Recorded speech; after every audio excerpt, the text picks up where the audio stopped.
You're listening to Power Athlete Radio, a podcast dedicated to empowering your performance every damn day.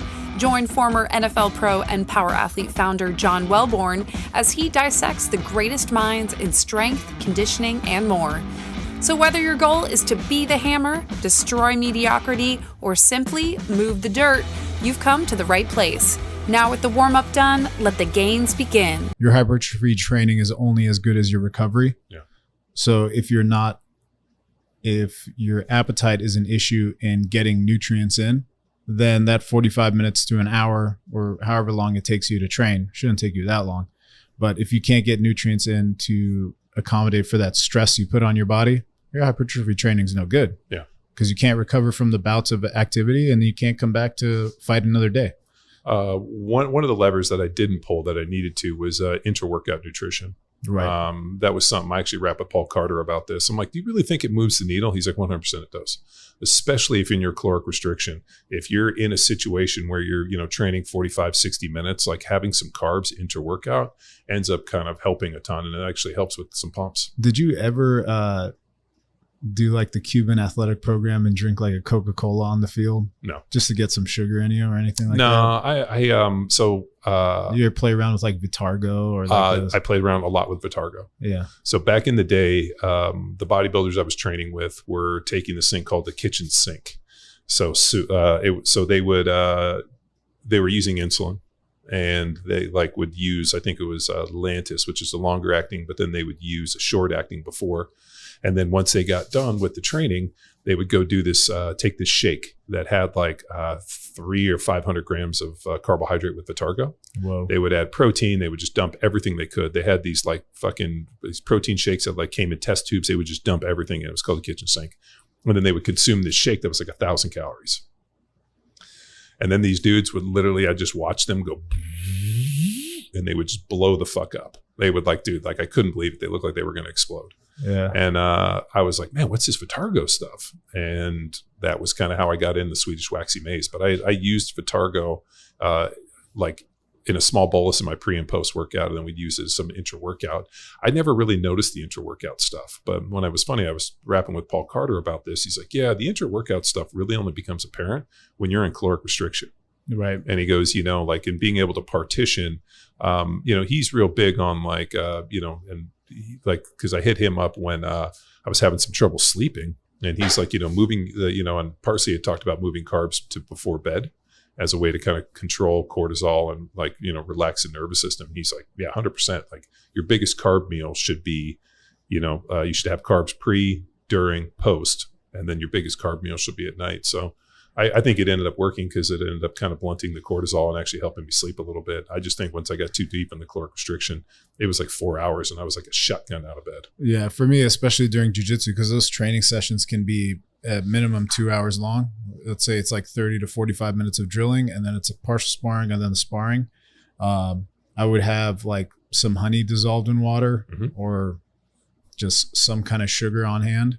And that would help me get through the training session and not feel so bad during the weakness. So I definitely think that intra-workout carbohydrate is a necessary part of anybody who's in caloric restriction. I mean, you don't have to suffer through it. Yeah. You can always tell because you're in the middle of training. Feel good right at the beginning, and in the middle, you just have this.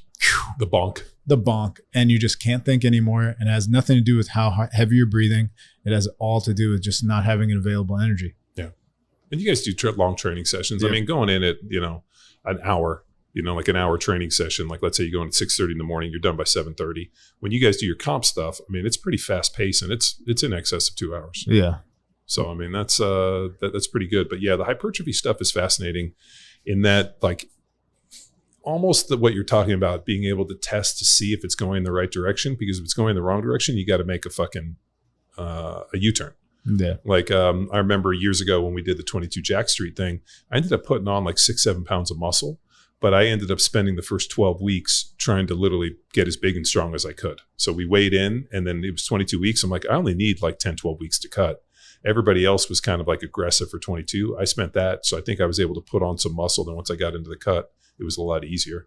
Whereas on this, man, I think where I fucked up is one, I just pulled too many levers at once. I started doing the aerobic work. We started training. I cut calories. I just did too much. And the problem was when it stalled, I didn't have anywhere else to go. Yeah. And I've always been pretty good on the retention muscle, because we just, if you lift heavy weights and you eat enough protein, you should be able to retain your muscle. And I wasn't overly concerned with gaining muscle, just trying to like retain as much as possible. But I also wasn't using something like that. I was just kind of using the eyeball test. But I think doing something that allows you to, whether it be a bod pod or, like the in-body, just something to know if the levers that you're pulling are right. What about pre-workout caffeine?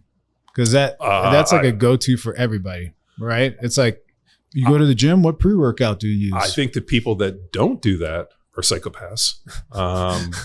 But I'll hold back on that one. I personally do not like pre-workout drinks. I've had bad experiences where, hey, try this pre-workout, and it usually ends like I take it and then 5 minutes later, I'm like, it's exiting my body in the most uncomfortable way. So every bout of pre-workout I've ever taken, it results in some weird thing. The only one was many years ago, Dr. Tom Incledon developed this pre-workout that he ended up working on it with Bill Romanowski. And Romo ended up kind of stealing it from him and putting out this thing called Pure Romo, which Tom was fine with because Tom just started selling the Pure Romo. So they sent me this stuff, and it had kind of like almost like a orange kind of creamsicle taste.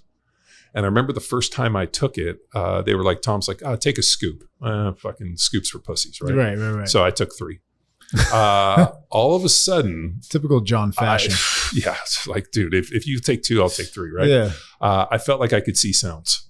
Like the music was playing in the locker room, and I was like, I feel like I'm seeing sounds. Yeah. I called Tom back, and I was like, dude, this feels like Adderall, like almost like a powdered Adderall. Yeah. And he's like, yeah, it's real good, huh? And so I would take that like kind of maybe like an hour before practice, because I needed to come up and I needed to come down a little bit, take the edge off. Yeah. But if I took it too soon before practice, I felt like I was going to have heart palpitations when we were running. You want thick, sidewalk splitting slabs of muscle?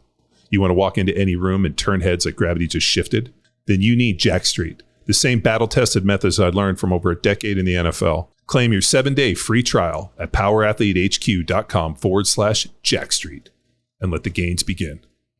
Well, that's exactly what happens, right? You get overstimulated and your heart is stimulated too, because it is a muscle. Sure. And the action of caffeine is to release calcium into the bloodstream. So muscle contraction could happen at the neuromuscular junction. But I always, whenever people ask me about pre-workout, I'm like, dude, just don't take too much, because that high, it feels euphoric, but that high is not always going to be there. You're just going to be chasing the dragon. And you're also going to be affecting sleep, which is our recovery mechanism, really.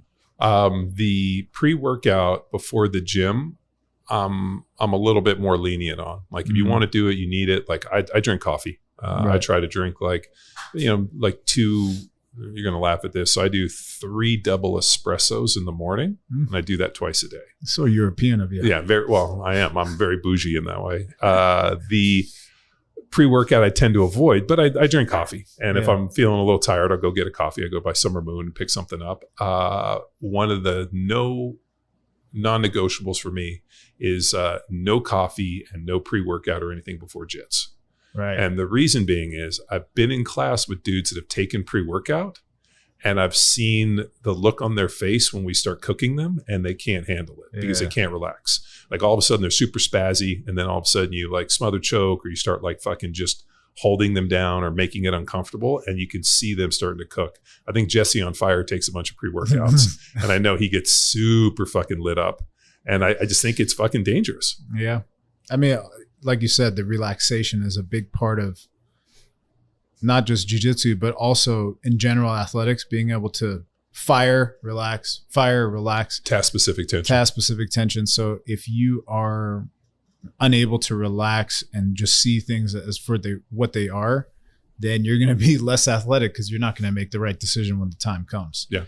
But I also think that in some ways, like, if you need so much caffeine to get up and go into the gym, you got to remember why the hell you're there in the first place. I think that's probably the best motivator you can find, is like, are you too fat? Do you remember how it feels to be out of shape? That should be the primary driver, not the euphoria that you feel when you take pre-workout. Well, do you think that pre-workout has kind of gotten a interesting place in like the lifting culture? For sure. You know, like I was watching some Sam Sulik videos, and like the Trend Twins and those guys are like doing a bunch of crazy shit. And I think like that's kind of the norm for these kids that like, you go to the gym, you take pre-workout, like it's become part of the culture.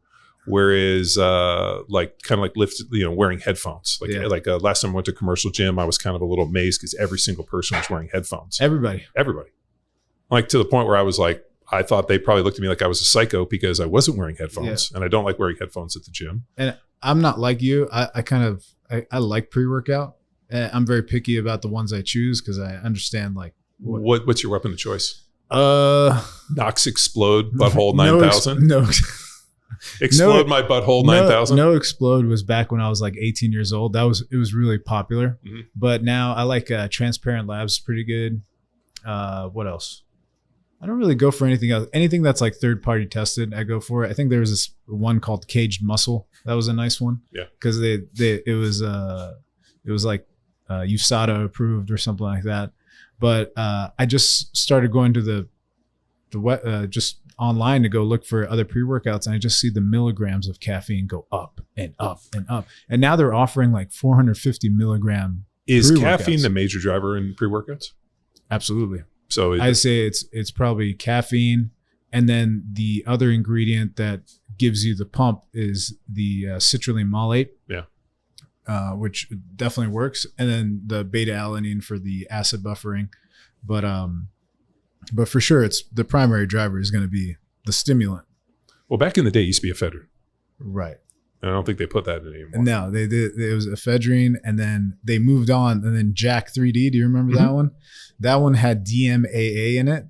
So DMAA is some kind of meth, basically. Like it's an Adderall sort of substance that has which is good stuff.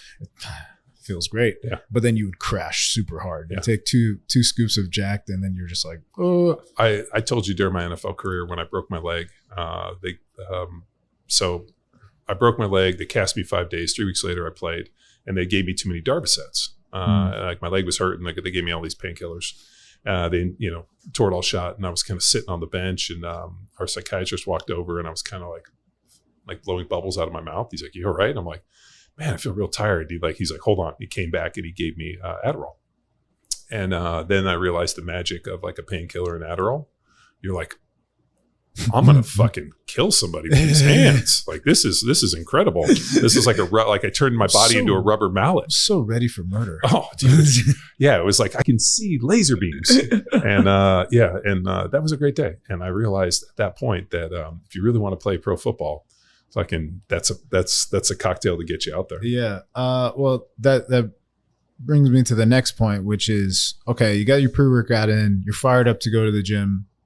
What are you doing? Like what are the lifts that you're going to go for first? I mean, I was always a kind of guy that was like, be brilliant at the basics first. Yeah. There's definitely research to support this now, that there's a hierarchy of movements. It's something we've always followed in Power Athlete. We're always going to do the big heavy movers, the compound lifts first, because they're the most neurologically demanding, the most physically demanding. But it's not 100%. So what we'll sometimes do, and I do this to kind of save people a little bit, I'll pre-fatigue. What I do is I use like prep stuff or feeders where we'll do some like a little bit of hypertrophy work, a little bit of pump work, but we kind of do it just mainly because people are in good shape and they can handle that stuff. If you're in poor physical shape, you got to do the most demanding stuff too. But I do like playing it up a little bit. And I did see this, I think it was years ago, we had Jay Cutler on the podcast. And when I asked him about squatting and more importantly, heavy compound movements, he was like, I was really conscious of not hurting myself. So I never wanted to go into those movements really fresh. Yeah. So he would do like leg extensions, leg press, and he would hit all of his movements, and then he would put back squats at the end. Yeah. Because he was nervous that he was so strong and on so much gas and so much other thing that if he really if he was 100% underneath the weight, that fucking he potential to blow things up. So there's definitely an idea of, like a hierarchy of movements. But if you look at the way this stuff kind of works, there's definitely a difference between bilateral versus unilateral movements in the hierarchy, the way that it goes. And there's benefits to both.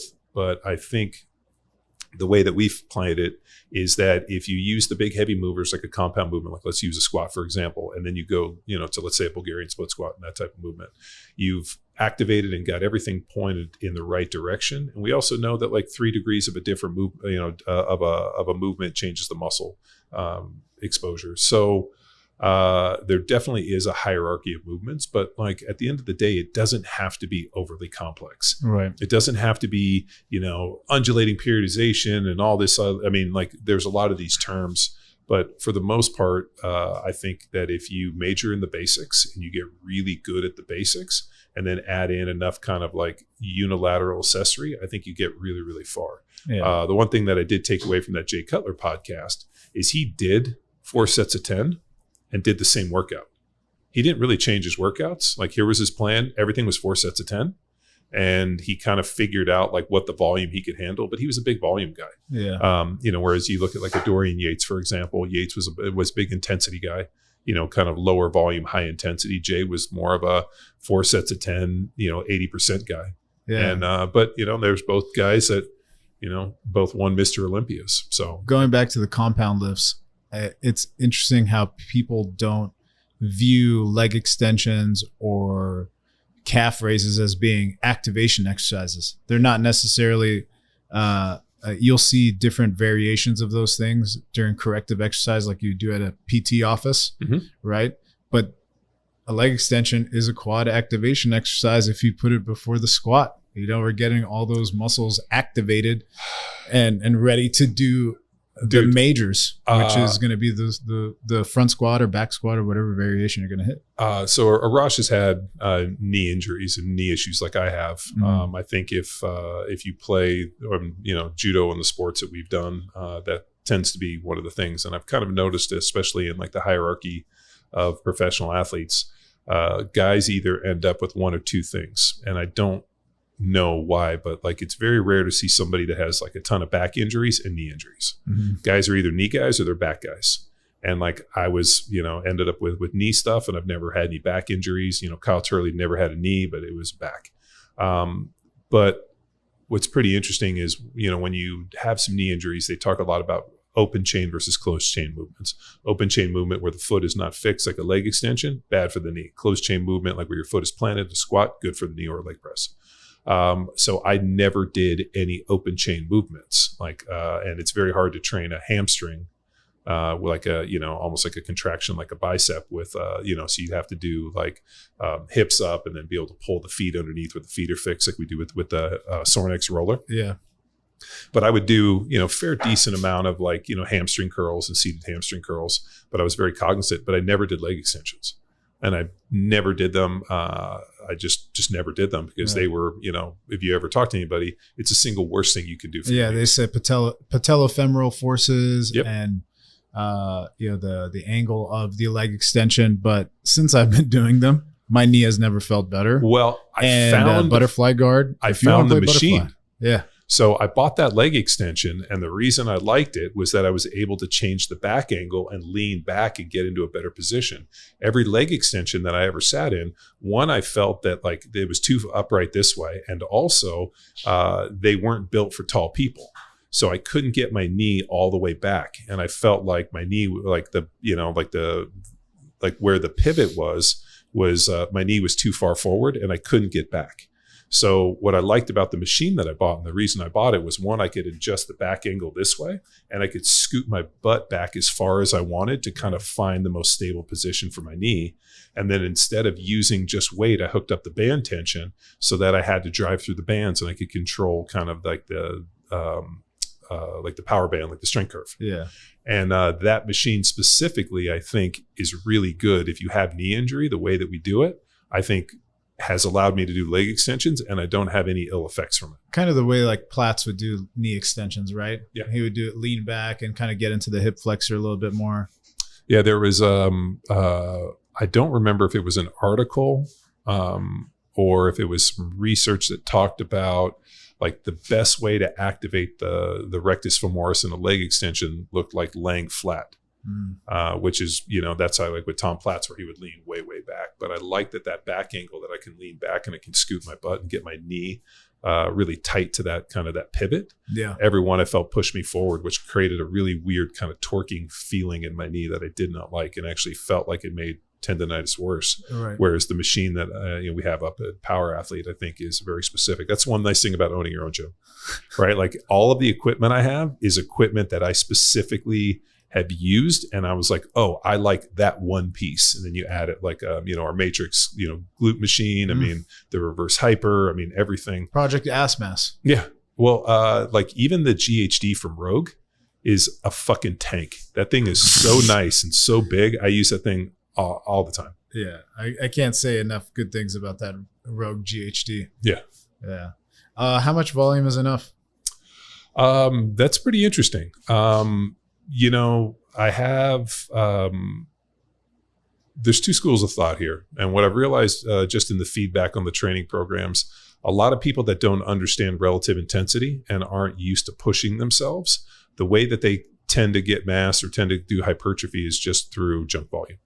And I had a guy the other day, hit me up and he's like, I feel like my legs have shrunk. I used to do a lot more volume. And the reason being is that if you're afraid to lift heavy weights, you just hit a lot of like low end, kind of low level volume type work. And that's how a lot of people do it, through junk volume. But the way that we train and the way that I've always trained is there's some, has to be some form of rep max. We have to be pushing, closer towards failure or closer to that number, and we also found that the heavier the weight, the larger margin of error. If the driver for hypertrophy and working towards mechanical tension is 5 reps and you hit 4, you're pretty damn close, and you're going to get most of the, if not all the benefit. When you start talking about 30 reps and 29 reps is where you stop and you have to get to 30, then obviously the margin of error gets much smaller. But I think lifting heavy weights and then being smart with some of the volume stuff in terms of unilateral, just getting under there and doing German volume training, 10 sets of 10 on the back squat, all that ever did was just blow me out, and I could never recover from it. Yeah, just an arbitrary number as opposed to just focusing on muscle tension and how much the muscle can take. Also, we need to consider like joint health. If you're doing a ton of junk volume, you're doing 40 reps of something as opposed to 30 reps where 20 out of the 30 are very effective, then you don't have to do as many reps and you can save your knees or your shoulders or whatever it is that you're working. You can spare them from the damage you're putting them on. I don't defer to Mike O'Hearn very often on things. He found a way, dude. Mike O'Hearn, a vampire. He's had a lot of work done, which is fine. I could care less on that. But he looks fucking great. Yeah. Right. And the one thing which is universal about Mike O'Hearn, he lifts heavy weights. Yeah. And he always has. And the guys that have said, oh, he's going to destroy his body, he lifts heavy, he's still training, and those guys are broken. Right. So I think the one thing that, you can kind of look at is, there is longevity in moving well, and there's longevity in moving well under heavy weight, but there's also longevity in being smart with the volume and the intensity. That was one thing Dorian Yates talked about, like he was going to get in, he was going to hit it as hard as he can, and then he was going to get the fuck out and rest. Yeah. So spending 3 hours in the gym doing a bunch of fucking junk volume is way more damaging to the body than getting in, training heavy, being smart with how you're doing it, and getting the fuck out. I was so glad you said that, because that was one of the things I wanted to talk to you about was the better you move, the longer you train. And he just moves with picture perfect. Mike O'Hearn does. Yeah. He moves with picture perfect form at all times, even under heavy loads. And that in itself is a skill. Well, he also doesn't miss a day.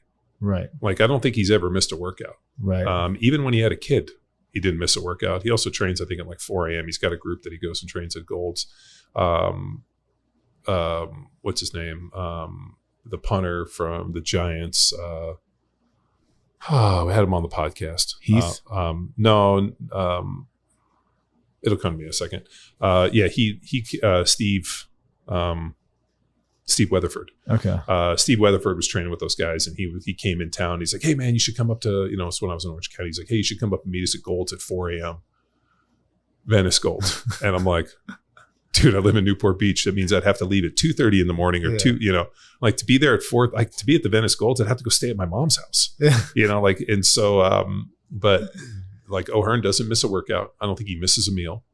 I mean, his attention to detail, I mean, I know he's got a lot of Botox in his face, but like, honestly, I'm not mad about any of that for him. The dude's like 60 and looks fucking great. You can use 20 units in your forehead. I was going to tell you that at the end, John, but I'm glad you brought it up now. So I'm a little nervous on the Botox, and I'll tell you why. I heard that the Botox ends up destroying your empathy and your sympathy, and that affects your brain in a negative way. And I already lack sympathy and empathy. So I'm a little nervous that if you were to like numb that, I would have none, which would not be good. Right. You just lose everybody's number. No, I mean, I probably like,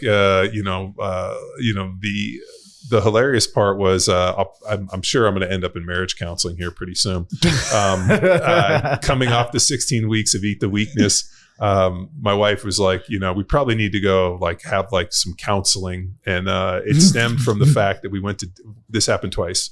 We went to Hop Dotty's. We took the kids for like burgers. Oh my God. And the Hop Dotty. They fucked up my order. And I was so pissed. I said to the lady, I don't want anything. Take it back. I'm not eating.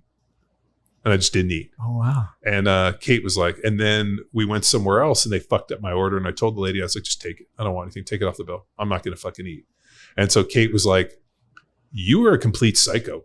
We went to eat and they fucked up your order and you sent the food back and like angrily looked at them and said, I'm not eating here. And you just fucking sat there in silence, hungry. You can take the boy out of Newport Beach. You can't take the Newport Beach out of the boy. And so Kate was like, and I apologized. I was like, I'm sorry. I was in a really deep, dark place. And she's like, I think we need to go talk to somebody. I'm like, 100%. Yeah. If we need to go talk to somebody, I'm happy to tell them that I was being a fucking asshole. Yeah. But she was like, we were out to dinner with people. It was after one of Cash's games. And she's like, these people are all like crushing all this stuff. And you're like, I'll be fine. I'm not going to eat anything. She's like, what a fucking crazy person. I was Have like, a pretzel. I felt like that. I felt a little crazy. Yeah. I think part of it too was the competition in the gaming, and that like I like wanted to win and lose the weight, and like all of a sudden it wasn't, and so I was like, well, fuck, if I start skipping meals, maybe this thing will fucking get going, and it was the exact opposite. Hey, speaking of which, are you welching on this whole thing? Like, what is the competition? Like, what's going to happen? I don't know. Where's my fucking $300? Are you going to throw us a party? What's up? I don't know. Like, I honestly didn't know what to do. And I was like, shit, like I got to figure something out. And I don't know. Well, what do you want? I don't know. I think we should probably just have like a cookout or something. Okay. I'll just do that. Yeah. But what about poor Ben? What do you mean? Ben's all the way in Indiana. Ben never paid the money. Okay, fuck him. Yeah. And I'm not giving Pollock back his money. If he's listening to this, he can go fuck himself. I'm just going to beat him for $300. He can come fight me for it though, but he's got to fight me. So Ben or Matt, if you're listening to this, you got to come fight me for that. Yeah, $300. You got to pass his guard. He's not wrestling with you. He's going to sit down. But no, I'm happy to cook picanhas. No, I do probably owe you your money back. They'll make you money. I'm kidding. Okay, I'm totally joking. I totally forgot. I was like, shit, I forgot. No, let's just do dinner or something. Like that. All right. During the Eat the Weakness, something that really stuck out for me and probably pushed the needle even further was the cardiovascular training. Oh yeah. I was worried that we were doing so much hypertrophy training that the cardiovascular training would kill my gains. It would push me too far into a deficit. And it just wasn't really the case. I actually felt much fitter coming out of bouts of hypertrophy training when we did hit the cardio. One of the weird things, and I don't know if it was the hypertrophy training or what, and even though I was super hungry and it was making me really negative, I probably never felt physically better than I did when I was at 260. Right. So, I mean, I put on, I think I'm like 6-7 pounds. I'm like 267. But you're still pretty consistent with your cardiovascular training. Yeah, no, right? I do it every day. Yeah. Like before this, I like minimum of 30 minutes. And basically what I do is I ride and I try to like stay pretty consistent around that 131 beats a minute is kind of my goal. If I do more interval stuff, like when we were doing those 2 minutes on, 2 minutes off, and I was getting into like the 160s, 170s, 180s, that's harder for me to recover from. But 30 minutes, somewhere around 131 beats will give me something like on the Morpheus, it's somewhere around 375, 400 calories. On the Echo, it's sub 300. That piece of just aerobic base, I mean, you guys have heard me say this on the podcast ad nauseum. A few things happen as we age, one of which is we lose that mitochondrial density. You can improve mitochondrial density of some really cool ways, one of which is having a large aerobic base. Mm-hmm. We have the guy from Moroso Forge writes for Sports Illustrated for me for the Everyday Athlete. And, reading all his stuff, I mean, cold water exposure increases mitochondrial density. Oh, Morosco. Yeah, Morosco Forge. Yeah. Aerobic base, there's all these different ways to improve mitochondrial density. I mean, there's a million peptides for it. I mean, MOTS-C. I mean, if you talk to Chris Duffin called me the other day when I was driving back from Oregon, and I had 30 hours, and I probably could have talked to Duffin for 30 hours. He probably would have been down for it, but he's big into the peptide stuff. So we were just going into all these different peptides that he's using to improve mitochondrial function. But I subscribe. So in the 40s, there was a Dr. Warburg, and he created something called the Warburg effect, which he felt that the driver for cancer was mitochondrial dysfunction. That what happens is when the mitochondria get weak and they get broken, they can no longer produce ATP, and the cells don't have the ability to survive. So they use a archaic kind of ancient method of survival where they start fermenting glutamine and sugar to stay alive. Right. So they don't have oxygen. They don't have ATP anymore. To stay alive, they just basically start fermenting glucose and sugar. And those cells that start that fermentation process of what we know as cancer cells. So Dr. Warburg's entire thing, the Warburg effect, was based upon mitochondrial dysfunction as a driver for cancer. So if you want to avoid cancer, you make sure your mitochondria are healthy. And then they basically, instead of doing that, which would have promoted lifestyle, fitness, health, wellness, and all the things, sunlight, and all the other things we talk about, they just fucking went in a different direction and said, it's a genetic thing. It's something that grows, and we're just going to kill it with chemo. Yeah. So that mitochondrial dysfunction theory, and I think there's some holes in it, but I think for the most part, it's pretty accurate. Like if you want to be healthy, and the interesting piece, and kind of why I got kind of really stuck down this road on visceral fat, it could be the fact that visceral fat in the body is the major driver for a lot of the systemic inflammation and a lot of this oxidative stress that could be a major player in that mitochondrial dysfunction. See, that's a cool story, John, but will I turn into a cardio bunny if I add 2 to 3 cardio sessions a week? No. Because I'm not trying to lose gains, bro. Well, I don't know wherever people thought about that cardio would somehow destroy gains. I think they were missing the big picture. Well, so here's what we know. It's easier. So one of the key factors for hypertrophy in muscle is always going to be insulin sensitivity. Mm-hmm. And the more muscle you can carry in relation to body fat, the more insulin sensitive you are and the more metabolically flexible you are. So if you can do some aerobic work and have a large aerobic base and improve mitochondrial function, and you can improve your insulin sensitivity and all these other things, your ability to put on muscle and utilize carbohydrates and fuels and fats and proteins is going to be dramatically better. Yeah. So the leaner you are, the easier it is to gain muscle because of the lack of systemic inflammation. Yeah. So I think one of the things, and it was funny, I was texting with Jen Wiederstrom during the challenge, and she was like, "How you feeling?" and everything. She's like, "Oh, send me some progress pics." So I saw her, when I shot her progress pics, the first thing she said is, "I see that there's like a lack of inflammation." She's like, "I've just never seen you this uninflamed." Mm-hmm. And I was like, "Well, I feel awful." And she's like, "Well, you don't look inflamed." So, and also it's painful to be beautiful. It hurts to be beautiful. So I appreciate that. They call it fashion, not comfort. Yeah. God, I'm such a Jen Wiederstrom fan. She rocks. She's awesome. So there definitely is benefit, and you've seen this too. There's definitely benefit in the leaner you are. One, better insulin sensitivity, better, partition and utilization of macronutrients.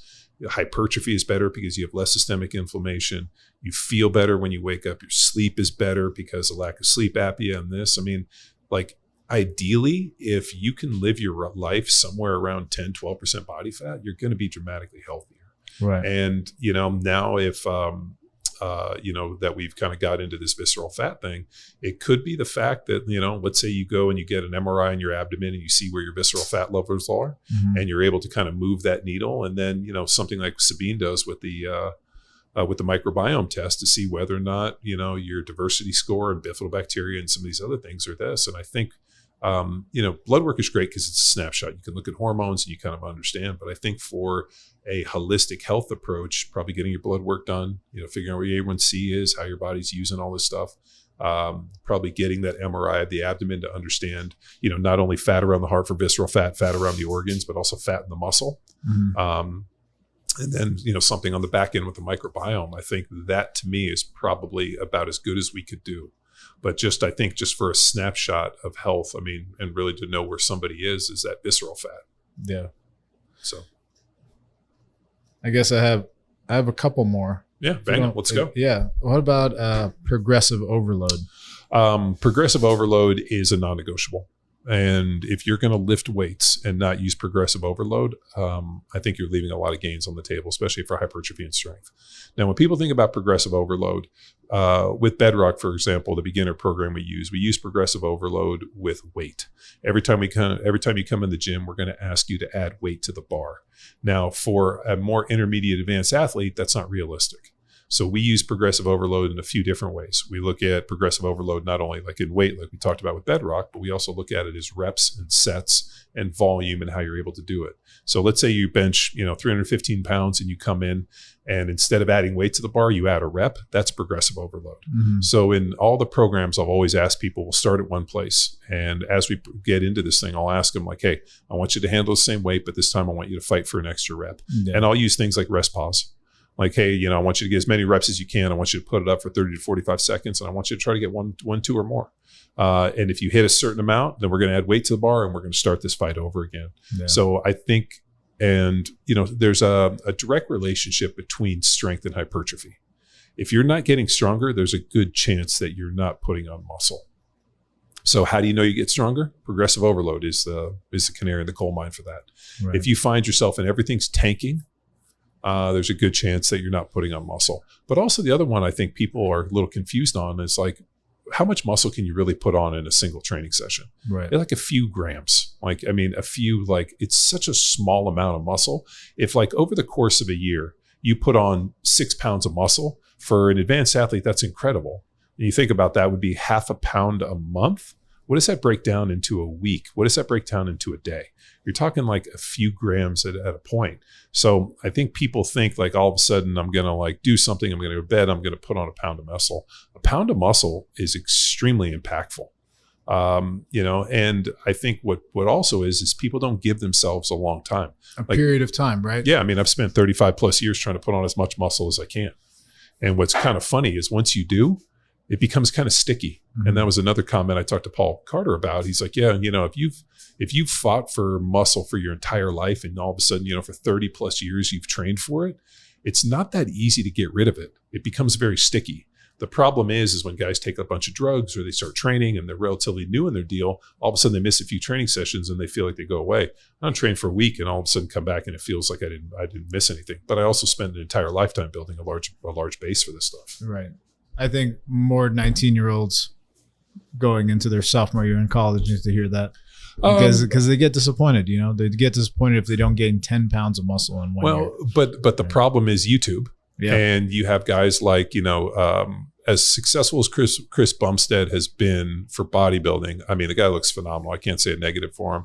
But they did make a point that he used drugs very, very quickly, and the one thing that I've always kind of cautioned people is, lift weights for a long time. If the first, if you start training and the first lever you pull is taking drugs, that's a huge problem. Yeah. Like give yourself a chance to create a base, give yourself a chance to actually do it naturally for as long as you can.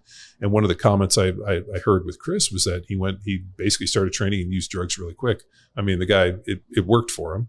But, Sam Sulik, these guys they basically built their whole thing. They take a lot of gas. Just look at it like the acne he has.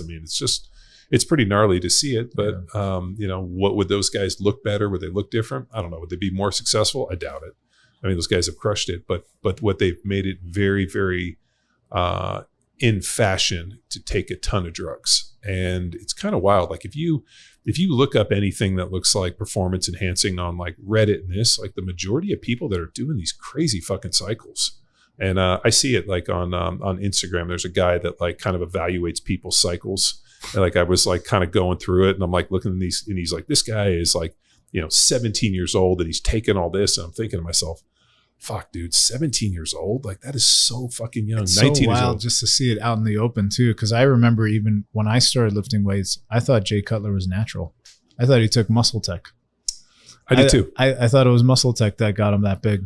And it wasn't until like maybe 2010 when we saw like some of the first bodybuilding deaths related to performance enhancing drugs that were like, oh, these guys take stuff? That's crazy. I didn't know. That was what we were talking with Sean O'Mara about. He's like the most unhealthy people on the planet are bodybuilders. Right. And he said the drugs, because they're, the majority of drugs are synthesized off of cholesterol.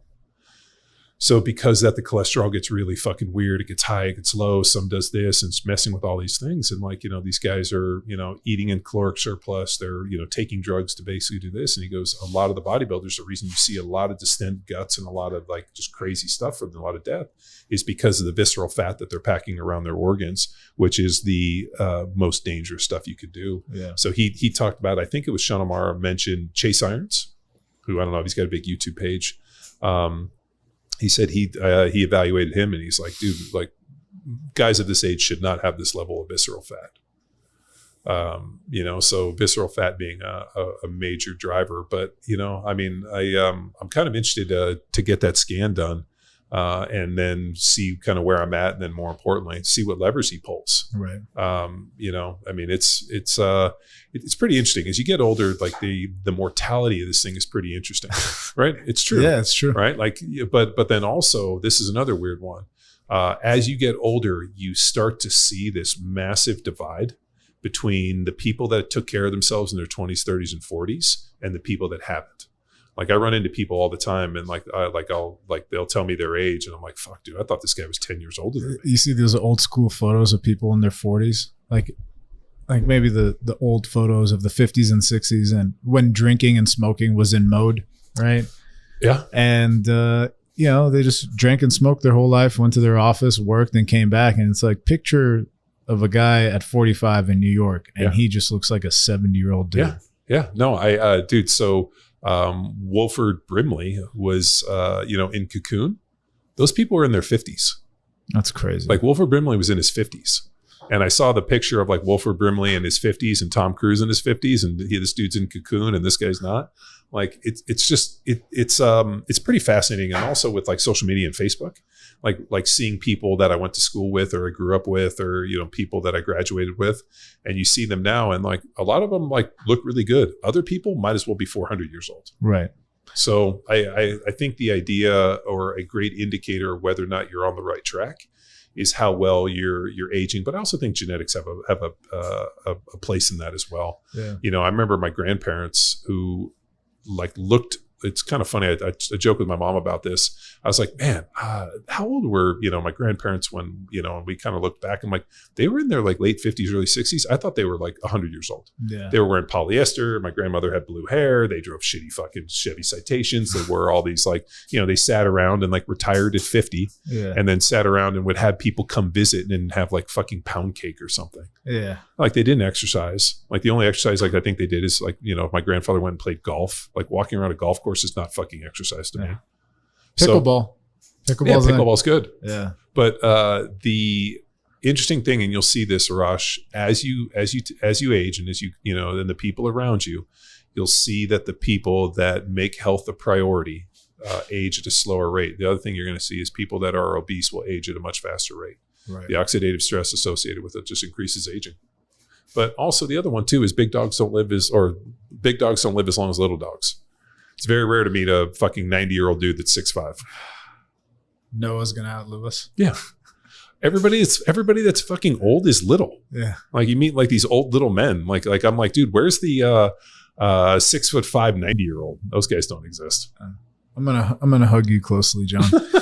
Last I'm not one. going anywhere. I'm not going anywhere quickly. I'm not fucking leaving. Yeah. Last one, because it's lunchtime. How important is having a plan before you walk into the gym? I believe a wise man said, if a boat doesn't know where he sails, no wind is favorable.